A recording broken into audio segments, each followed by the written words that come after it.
ನಮಸ್ಕಾರ ಸ್ನೇಹಿತರೆ. ರಾಶಿ ಚಕ್ರದಲ್ಲಿ 10ನೇ ರಾಶಿಯಾದ ಮಕರ ರಾಶಿಯವರು ಈ ಡಿಸೆಂಬರ್ ತಿಂಗಳಿನಲ್ಲಿ ಅಪ್ಪಿತಪ್ಪಿಯೂ ಈ 3 ಪ್ರದೇಶಗಳಿಗೆ ಹೋಗಬೇಡಿ. ಏಕೆಂದರೆ ಈ ತಿಂಗಳಿನಲ್ಲಿ 15ನೇ ತಾರೀಕಿನ ನಂತರ ನೀವೇನಾದರೂ ಈ 3 ಜಾಗಗಳಿಗೆ ಹೋದರೆ ದೊಡ್ಡ ಅಪಾಯ ಕಾದಿದೆ. ನೀವೇನಾದರೂ ತಿಳಿದು ಅಥವಾ ತಿಳಿಯದೆ ಕೂಡ ಈ 3 ಜಾಗಗಳಿಗೆ ಈ ತಿಂಗಳಿನಲ್ಲಿ ಹೋದರೆ ತುಂಬಾ ನಷ್ಟಕ್ಕೆ ಒಳಗಾಗುತ್ತೀರಿ. 5 ದಿನಗಳ ಮುಂಚಿತವಾಗಿ ಹೇಳ್ತಾ ಇದ್ದೀನಿ. ಹಾಗಾಗಿ ಇಂದಿನಿಂದಲೇ ಜಾಗ್ರತೆ ವಹಿಸಿ. ಇಷ್ಟಕ್ಕೂ ಮಕರ ರಾಶಿಯವರು ಯಾವ 3 ಸ್ಥಳಗಳಿಗೆ ಅಥವಾ ಪ್ರದೇಶಗಳಿಗೆ ಹೋಗಬಾರದು, ಹೋದರೆ ಏನಾಗುತ್ತದೆ, ಅಪ್ಪಿತಪ್ಪಿ ತಿಳಿಯದೆ ಹೋದರೆ ಯಾವ ಪರಿಹಾರ ಮಾಡಿಕೊಳ್ಳಬೇಕು ಎಂದು ಈ ವಿಡಿಯೋದಲ್ಲಿ ನಾವು ತಿಳಿದುಕೊಳ್ಳೋಣ. ಆದರೆ ಅದಕ್ಕೂ ಮುಂಚೆ ನೀವಿನ್ನೂ ನಮ್ಮ ಚಾನೆಲ್ ಅನ್ನು ಸಬ್ಸ್ಕ್ರೈಬ್ ಮಾಡ್ಕೊಂಡಿಲ್ಲ ಅಂದ್ರೆ ಖಂಡಿತ ಈಗಲೇ ಸಬ್ಸ್ಕ್ರೈಬ್ ಮಾಡ್ಕೊಳ್ಳಿ. ಹಾಗೆ ಈ ವಿಡಿಯೋ ಇಷ್ಟ ಆದ್ರೆ ಮರೀದೆ ಒಂದು ಲೈಕ್ ಕೊಡಿ. ಸ್ನೇಹಿತರೆ, ಇನ್ನು ವಿಷಯ ವಿವರವಾಗಿ ನೋಡೋದಾದ್ರೆ, ರಾಶಿ ಚಕ್ರದಲ್ಲಿ ಮಕರ ರಾಶಿ 10ನೇಯದು. ಉತ್ತರಾಷಾಢ ನಕ್ಷತ್ರ 2, 3, 4 ಪಾದಗಳು, ಶ್ರವಣ ನಕ್ಷತ್ರ 1, 2, 3, 4 ಪಾದಗಳು, ಧನಿಷ್ಠ ನಕ್ಷತ್ರ 1 ಹಾಗೂ 2ನೇ ಪಾದಗಳಲ್ಲಿ ಜನಿಸಿದವರು ಮಕರ ರಾಶಿಗೆ ಸೇರುತ್ತಾರೆ. ಈ ರಾಶಿಗೆ ಅಧಿಪತಿ ಶನಿದೇವರು. ಮುಖ್ಯವಾಗಿ ಈ ಮಕರ ರಾಶಿಯವರ ಮನಸ್ತತ್ವ, ವ್ಯಕ್ತಿತ್ವ ಹಾಗೂ ಇವರ ಆಲೋಚನೆಗಳು ಯಾವ ರೀತಿ ಇರುತ್ತದೆ ಅಂದರೆ, ಇವರು ಯಾವಾಗಲೂ ಒಳ್ಳೆ ಮನಸ್ಸಿರುವಂತ ವ್ಯಕ್ತಿಗಳು. ಇವರು ತುಂಬಾನೇ ಸೂಕ್ಷ್ಮ ಸ್ವಭಾವದವರು. ಅಂದರೆ ಯಾರಾದರೂ ಒಂದು ಚಿಕ್ಕ ಮಾತು ಕಠಿಣವಾಗಿ ಹೇಳಿದರೂ ಕೂಡ ಇವರು ತುಂಬಾನೇ ನೊಂದುಕೊಳ್ಳುತ್ತಾರೆ. ಅದೇ ರೀತಿ ಮಕರ ರಾಶಿಯವರು ಯಾವತ್ತೂ ಕೂಡ ಬೇರೆಯವರು ನೊಂದುಕೊಳ್ಳುವಂತಹ ಮಾತುಗಳು ಆಡುವುದಿಲ್ಲ. ತುಂಬಾ ಸೌಮ್ಯವಾಗಿ, ಬುದ್ಧಿವಂತಿಕೆಯಿಂದ, ಹುಷಾರಾಗಿ, ಬೇರೆಯವರು ಸಂತೋಷ ಪಡುವಂತೆ ಅವರ ಮಾತುಗಳಿಂದ ಇತರರನ್ನು ಅವರತ್ತ ಸೆಳೆದುಕೊಳ್ಳುತ್ತಾರೆ. ಯಾವ ರೀತಿ ಇವರ ರಾಶಿಯ ಅಧಿಪತಿಯಾದ ಶನಿದೇವರು ಅಧಿಕಾರ, ರಚನಾತ್ಮಕ ಪ್ರಯತ್ನ, ವೃತ್ತಿಪರ ಬೆಳವಣಿಗೆ ಹಾಗೂ ಕಠಿಣ ಜೀವನ ಪಾಠ ಕಲಿಸಲು ನಾಯಕತ್ವ ವಹಿಸಿದ್ದಾರೋ, ಅದೇ ರೀತಿ ಈ ಮಕರ ರಾಶಿಯವರು ಕೂಡ ಅವರ ಮಾತುಗಳಿಂದ ಇತರರನ್ನು ಮಂತ್ರ ಮುಗ್ಧರನ್ನಾಗಿ ಮಾಡುತ್ತಾರೆ. ಇವರ ರಾಶಿಯ ಅಧಿಪತಿ ಶನಿದೇವರಾದ್ದರಿಂದ ಅವರ ಛಲ, ಪ್ರಾಮಾಣಿಕತೆ ಮತ್ತು ಸ್ಥಿರ ಸ್ವಭಾವದ ಕಾರಣದಿಂದ ಇತರರನ್ನು ಮಕರ ರಾಶಿಯವರು ತಮ್ಮೆಡೆಗೆ ಆಕರ್ಷಿಸುತ್ತಾರೆ.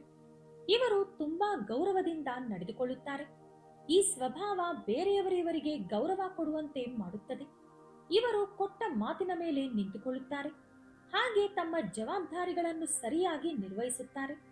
ಶನಿ ಪ್ರಭಾವದಿಂದ ಇವರಿಗೆ ವೃತ್ತಿಯಲ್ಲಿ ಅಭಿವೃದ್ಧಿ, ಆರ್ಥಿಕ ಅಭಿವೃದ್ಧಿ, ಸಂಪತ್ತು, ರಚನೆ, ವ್ಯವಸ್ಥೆಗಳು, ಸಂಪ್ರದಾಯ, ದೀರ್ಘಕಾಲದ ಗುರಿ, ಸಾಮಾಜಿಕ ಜವಾಬ್ದಾರಿ, ನಾಯಕತ್ವ ಮತ್ತು ಒಳ್ಳೆ ವಿಷಯಗಳ ಮೇಲೆ ಪ್ರತ್ಯೇಕವಾದ ಆಸಕ್ತಿ ಇರುತ್ತದೆ. ಮಕರ ರಾಶಿಯವರು ಯಾವಾಗಲೂ ಎಲ್ಲರೂ ಚೆನ್ನಾಗಿರಬೇಕು, ಅವರಲ್ಲಿ ನಾನು, ನನ್ನ ಕುಟುಂಬ ಕೂಡ ಒಂದಾಗಿರಬೇಕು ಎಂದು ಆಸೆ ಪಡುತ್ತಾರೆ. ಅವರು ಪ್ರೀತಿಸುವ ವ್ಯಕ್ತಿಯನ್ನು ಸುಖವಾಗಿ ಇಡಲು ಎಲ್ಲಾ ಪ್ರಯತ್ನಗಳನ್ನು ಕೂಡ ಮಾಡುತ್ತಾರೆ. ಸಂಬಂಧಗಳು ಹಾಳಾಗದಂತೆ ಇವರು ತುಂಬಾನೇ ಜಾಗ್ರತೆಯಿಂದ ನಡೆದುಕೊಳ್ಳುತ್ತಾರೆ. ಇಷ್ಟೊಂದು ಒಳ್ಳೆ ಮನಸ್ಸಿರುವ ಮಕರ ರಾಶಿಯವರು ತಾವು ಮಾಡುವ ಎಲ್ಲಾ ಕೆಲಸದಲ್ಲೂ ದೇವರ ಆಶೀರ್ವಾದ ಪಡೆದುಕೊಂಡಿರುತ್ತಾರೆ. ಮಕರ ರಾಶಿಯವರು ಒಂದು ನಿರ್ಧಾರ ತೆಗೆದುಕೊಂಡರೆ ಅಥವಾ ಯಾರಿಗಾದರೂ ಒಂದು ಮಾತು ಕೊಟ್ಟರೆ ಅದನ್ನು ಯಾವಾಗಲೂ ಬದಲಾಯಿಸುವುದಾಗಲಿ ಮರೆಯುವುದಾಗಲಿ ಇರುವುದಿಲ್ಲ. ಇವರು ಕೆಲಸ, ವ್ಯಾಪಾರ ಏನೇ ಮಾಡಿದರೂ ನ್ಯಾಯವಾಗಿ ದುಡಿದು ಆರ್ಥಿಕವಾಗಿ ಅವರನ್ನವರು ಭದ್ರಪಡಿಸಿಕೊಳ್ಳುತ್ತಾರೆ. ಇವರಿಗೆ ಸಹನೆ, ತಾಳ್ಮೆ ಜಾಸ್ತಿ. ಯಾವ ನಿರ್ಧಾರ ಅಥವಾ ಯಾವ ಕೆಲಸ ಮಾಡಬೇಕೆಂದರೂ ತಾಳ್ಮೆಯಿಂದ ಯೋಚಿಸಿ ಮಾಡುತ್ತಾರೆ. ಕುಟುಂಬದ ವಿಷಯಕ್ಕೆ ಬಂದರೆ ಇವರು ತಮ್ಮ ಕುಟುಂಬವನ್ನು ತುಂಬಾ ಹುಷಾರಾಗಿ ನೋಡಿಕೊಳ್ಳುತ್ತಾರೆ. ಇವರು ಬಡತನದಲ್ಲಿ ಇದ್ದರೂ ಕೂಡ ಮಕ್ಕಳಿಗೆ ಒಳ್ಳೆ ವಿದ್ಯಾಭ್ಯಾಸ ಕೊಡುತ್ತಾರೆ. ಅದೇ ರೀತಿ ಮಕ್ಕಳನ್ನು ಶಿಸ್ತಾಗಿ ಬೆಳೆಸುವ ಮೂಲಕ ಅವರನ್ನು ಒಳ್ಳೆ ಪ್ರಜೆಯನ್ನಾಗಿ ಮಾಡುತ್ತಾರೆ. ತಂದೆ, ತಾಯಿ, ಅಜ್ಜಿ, ತಾತ ಅಥವಾ ಯಾವುದೇ ಹಿರಿಯರನ್ನಾಗಲಿ ಮಕರ ರಾಶಿಯವರು ತುಂಬಾ ಗೌರವದಿಂದ ನೋಡುತ್ತಾರೆ. ಇನ್ನು ಸಂಗಾತಿ ವಿಷಯಕ್ಕೆ ಬಂದರೆ ಇವರು ತಮ್ಮ ಸಂಗಾತಿಗೆ ಹೇಳಲಾರದಷ್ಟು ಪ್ರೀತಿ ಕೊಡುತ್ತಾರೆ. ಇದನ್ನೆಲ್ಲ ನೋಡುವಂತ ಜನರು ಇವರ ಮೇಲೆ ತುಂಬಾ ಅಸೂಯೆ ಪಟ್ಟು ಇವರಿಗೆ ಕೆಟ್ಟದಾಗಬೇಕೆಂದು ಬಯಸಿ ಅನೇಕ ರೀತಿಯಾದ ಕುತಂತ್ರಗಳು, ದೃಷ್ಟಿ, ಮಾಟ ಮಂತ್ರ ಮುಂತಾದವುಗಳನ್ನು ಮಾಡಿಸುತ್ತಾರೆ. ಎಲ್ಲ ರಾಶಿಗಳಿಗಿಂತಲೂ ಮಕರ ರಾಶಿಯವರಿಗೆ ದೃಷ್ಟಿ ಹೆಚ್ಚಾಗಿರುತ್ತದೆ. ಹಾಗಾಗಿ ನೀವು ಹೊರಗಡೆ ಹೋಗುವ ಮುಂಚೆ ಅಂಗಾಲಿಗೆ ಒಂದು ಚಿಕ್ಕ ಕಾಡಿಗೆ ಚುಕ್ಕಿ ಇಟ್ಟುಕೊಳ್ಳಿ.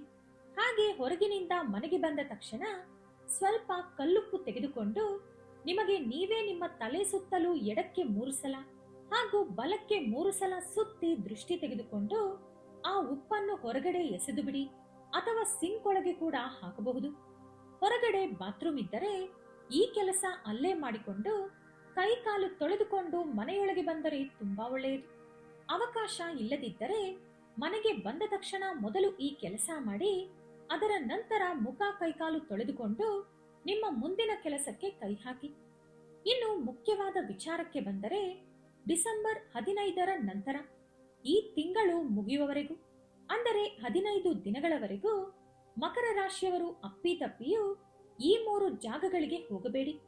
ಒಂದು ವೇಳೆ ಹೋದರೆ ಅನೇಕ ರೀತಿಯಾದ ಕಷ್ಟಗಳು, ನಷ್ಟಗಳು ನಡೆಯುತ್ತದೆ. ಒಮ್ಮೊಮ್ಮೆ ಪ್ರಾಣಕ್ಕೂ ಕೂಡ ಅಪಾಯ ಬರಬಹುದು. ಹಾಗಾಗಿ 5 ದಿನಗಳ ಮುಂಚೆಯೇ ಹೇಳುತ್ತಿದ್ದೇನೆ, ಹುಷಾರಾಗಿರಿ. ನಾನು ಹೇಳುವಂತ ಈ 3 ಜಾಗಗಳಲ್ಲಿ ಅತಿಯಾಗಿ ನೆಗೆಟಿವ್ ಎನರ್ಜಿ ಇರುತ್ತದೆ. ಅದು ಕೇವಲ ಮಕರ ರಾಶಿಯವರನ್ನು ಮಾತ್ರ ಟಾರ್ಗೆಟ್ ಮಾಡುತ್ತದೆ. ಇದರಲ್ಲಿ ಮೊದಲನೇ ಪ್ರದೇಶ, ನಿಮ್ಮನ್ನು ಯಾರು ಹೀಯಾಳಿಸುತ್ತಾರೋ, ನಿಮ್ಮ ಮನಸ್ಸಿಗೆ ಯಾರು ನೋವುಂಟು ಮಾಡುತ್ತಾರೋ, ಅಥವಾ ನಿಮಗೆ ಯಾರು ಗೌರವ ಕೊಡುವುದಿಲ್ಲವೋ ಅಂತಹ ಜಾಗಗಳಲ್ಲಿ ನಿಮ್ಮ ಸಂಬಂಧಿಕರಿದ್ದರೂ ಸ್ನೇಹಿತರಿದ್ದರೂ ನೀವು ಮಾತ್ರ ಹೋಗಬೇಡಿ. ಅಂತಹ ಜಾಗಗಳಿಗೆ ನೀವು ಈ 15 ದಿನಗಳಲ್ಲಿ ಹೋದರೆ ಮಾನಸಿಕವಾಗಿ, ಆರ್ಥಿಕವಾಗಿ, ದೈಹಿಕವಾಗಿ ಎಷ್ಟೋ ನಷ್ಟಕ್ಕೆ ಗುರಿಯಾಗುತ್ತೀರಿ.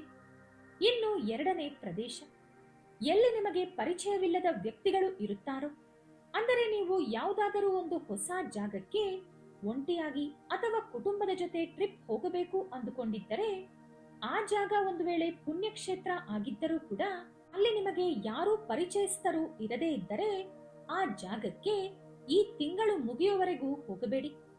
ಒಂದು ವೇಳೆ ಹೋಗಬೇಕು ಅಂದರೆ 15ನೇ ತಾರೀಕಿನ ಒಳಗಡೆ ಹೋಗಿ, ಅಥವಾ ಡಿಸೆಂಬರ್ ಕಳೆದ ನಂತರ ಹೋಗಿ. ಇನ್ನು ಮೂರನೇ ಜಾಗ, ನೀವಿರುವ ಊರನ್ನು ಬಿಟ್ಟು ಬೇರೆ ಊರಿಗೆ ಹೋಗಬಾರದು. ಉದಾಹರಣೆಗೆ ನೀವು ಬೆಂಗಳೂರಿನಲ್ಲಿ ಇದ್ದರೆ ಬೆಂಗಳೂರು ಬಿಟ್ಟು ಮೈಸೂರು, ಮಂಗಳೂರು, ಹಾಸನ ಈ ರೀತಿ ಎಲ್ಲೂ ಕೂಡ ಹೋಗಬಾರದು. ಈ 15 ದಿನಗಳು ನಿಮಗೆ ಸ್ವಲ್ಪ ಗಂಡಾಂತರ ಇದೆ. ಈ ಗಂಡಾಂತರ ಯಾವ ರೂಪದಲ್ಲಿ ಬೇಕಾದರೂ ಬರಬಹುದು. ನೀವು ಬೆಂಗಳೂರಿನಲ್ಲೇ ಎಲ್ಲಾದರೂ ಹೊಸ ಜಾಗಕ್ಕೆ ಹೋಗಬೇಕು ಅಂದರೆ ಪರಿಚಯಸ್ಥರು ಇಲ್ಲದಿರುವ ಜಾಗಕ್ಕೆ ಹೋಗಬೇಡಿ. ಇದೆಲ್ಲ ಕೂಡ ಬರೀ 15 ದಿನಗಳಿಗೆ ಮಾತ್ರ. ಹಾಗಾಗಿ ರಿಸ್ಕ್ ತಗೊಳ್ಳೋದು ಬೇಡ. ಡಿಸೆಂಬರ್ ಮುಗಿದ ನಂತರ ಒಂದು ಸಲ ನಿಮ್ಮ ಜಾತಕದಲ್ಲಿ ಯಾವುದಾದರೂ ದೋಷ ಇದೆಯಾ ಎಂದು ಪಂಡಿತರನ್ನು ಕೇಳಿ ತಿಳಿದುಕೊಳ್ಳಿ, ಅಥವಾ ಶಿವನಿಗೆ ಅಭಿಷೇಕ ಮಾಡಿಸಿ ಶಿವನ ದೇವಾಲಯದಲ್ಲಿ ದೀಪಾರಾಧನೆ ಮಾಡಿ, ಕಾಳಿಕಾದೇವಿ ಅಥವಾ ಯಾವುದಾದರೂ ಹೆಣ್ಣು ದೇವತೆಯ ದೇವಸ್ಥಾನದಲ್ಲಿ ಆಕೆಗೆ ನಿಂಬೆಹಣ್ಣಿನ ಒಂದು ಮಾಲೆ ಹಾಕಿ. ಅದರ ನಂತರ ನೀವು ಎಂದಿನಂತೆ ಎಲ್ಲಿ ಬೇಕಾದರೂ ನಿರಾತಂಕವಾಗಿ ಪ್ರಯಾಣ ಮಾಡಬಹುದು. ಒಂದು ವೇಳೆ ನೀವು ಈ ವಿಡಿಯೋ 15ನೇ ತಾರೀಕಿನ ನಂತರ ನೋಡಿ, ಅದಾಗಲೇ ನೀವು ಎಲ್ಲಾದರೂ ಹೋಗಿ ಬಂದಿದ್ದರೆ ಹೆದರುವ ಅಗತ್ಯ ಇಲ್ಲ.